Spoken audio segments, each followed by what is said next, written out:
The day my sister stole my life, I thought I'd lost everything. But I never imagined how karma would come for her in the end. Before I share my story, if you're new here, please subscribe, like, and leave your thoughts in the comments below. Your support means the world to me and helps this channel grow. Now, let me take you back to the beginning, before everything changed. I grew up in a small town, the kind where everyone knows your name and your business.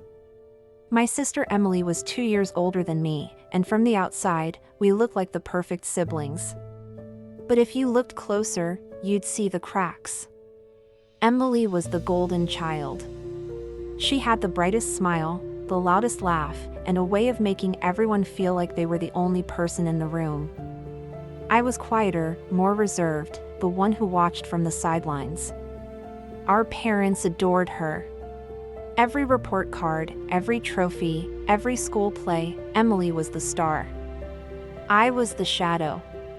But I didn't mind, not at first. I loved her, and I was proud of her. I thought that's what sisters did. But as we grew older, things started to change. It started small. Emily would borrow my clothes without asking, then deny it when I confronted her. She'd take credit for my ideas at school, laughing it off as a joke. But the first real betrayal came when I was 16. I had been working for months on a painting for the school art competition. Art was my escape, my way of expressing everything I couldn't say out loud. The night before the competition, I left my painting in the living room to dry. The next morning, it was gone. I searched everywhere, panic rising in my chest. Finally, I found it, in Emily's room. She had signed her name in the corner. When I confronted her, she just shrugged. "You're better at this stuff anyway." I just wanted to win for once. She won first place. I told my parents, but they didn't believe me. "Don't be jealous, honey," my mom said. Emily worked hard. That was the first time I realized, in my family, Emily's word was law. After that, it was like a dam had broken. Emily started taking more from me, my friends, my opportunities, even my dreams. When I got my first boyfriend, she flirted with him until he broke up with me. When I got accepted into the honors program, she convinced my parents to let her join too, even though she didn't qualify. Every time I tried to stand up for myself, I was told I was being dramatic, or jealous, or ungrateful. I started to believe them. I shrank smaller and smaller, until I barely recognized myself.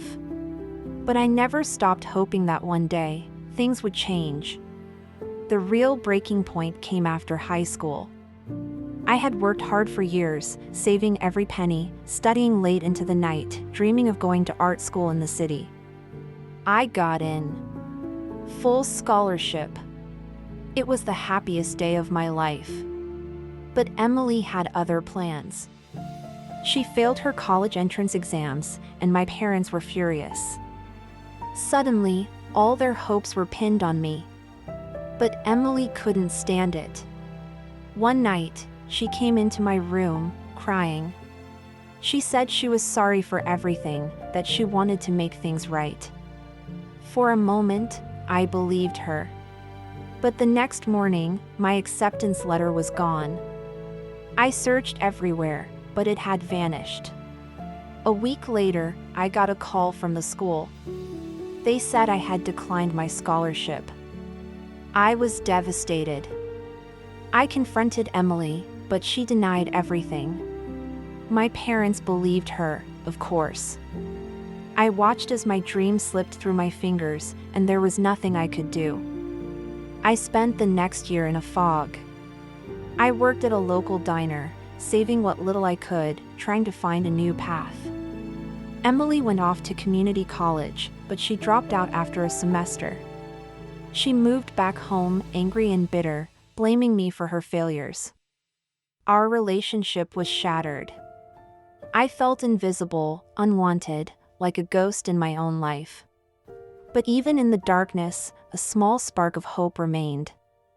I started painting again, late at night when everyone was asleep. It was the only thing that made me feel alive. One night, I posted a photo of my latest painting online. I didn't expect anything to come of it. But a few days later, I got a message from a local gallery owner. She loved my work and wanted to feature me in an upcoming show. For the first time in years, I felt seen. I poured my heart into my art, creating piece after piece, each one a reflection of my pain and hope. The night of the show, I stood in the gallery, surrounded by my paintings, my name on the wall. People came up to me, praising my work, asking about my story. I felt proud, for the first time in a long time. But Emily couldn't stand it. She showed up at the gallery, drunk and angry, accusing me of stealing her life. She screamed at me in front of everyone, telling them I was a fraud, that I had stolen her art, her dreams, her future. I was humiliated. But this time, something inside me snapped. I stood my ground. I told the truth about the painting, the scholarship, the years of lies and betrayal. For the first time, people listened. Emily stormed out, and I was left shaking, but free. After that night, everything changed. My parents finally saw the truth. They apologized, but the damage was done. Emily cut me out of her life completely. I grieved for the sister I thought I had, but I knew I couldn't go back. I focused on my art, building a new life for myself, one brushstroke at a time. Years passed. I built a career, made new friends, found love. Emily drifted from job to job, relationship to relationship, always blaming others for her problems.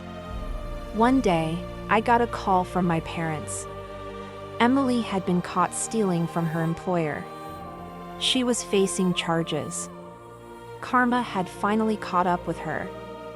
I felt a strange mix of sadness and relief. I reached out, offering to help, but she refused.